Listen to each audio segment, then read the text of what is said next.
প্রথমেই একটা রান্নার প্যানে সয়াবিন তেল দিয়ে দিয়েছি 2 টেবিল চামচ। 1 কাপের মতো একদম কুচো সাইজে চিংড়ি মাছ দিয়ে দিয়েছি, লবণ হলুদ দিয়ে ভেজে নিচ্ছি। অনেকক্ষণ ধরে নেড়েচেড়ে আমি একদম মুচমুচে করে ভেজে নিয়েছি। এদিকে 2টা আলু ম্যাশ করে নিয়েছি, আলুগুলোকে খুব ভালো করে গ্রেট করে নিচ্ছি।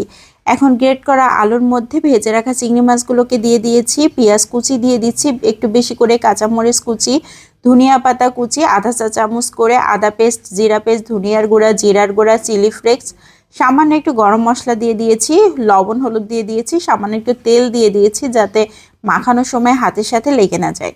খুব ভালো করে চটকে চটকে মাখিয়ে নিয়েছি, হাতটা ক্লিন করে ধুয়ে হাতে তেল মেখে নিয়েছি। এখন শেপগুলোকে দিয়ে নিচ্ছি, আমি গোল গোল করে শেপ দিয়ে নিচ্ছি, একদম চপের মতো করে, চপ যেভাবে আমরা শেপ দিই সেভাবেই সবগুলোকে শেপ দিয়ে নিয়েছি।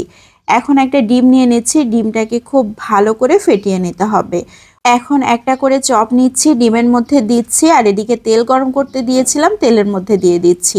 ডিমের মধ্যে ডুবিয়ে তারপর তেলের মধ্যে দিতে হবে, তাহলে এটার টেস্ট কিন্তু একদম জালি কাবাবের মতোই হবে খেতে। মাশাআল্লাহ অনেক মজার হয়, ভেতরটা খুবই সফট। আমি ভেঙে শেয়ার করলাম, এত মজার এই নাস্তাটা রমজানেও কিন্তু বানিয়ে নিতে পারবেন।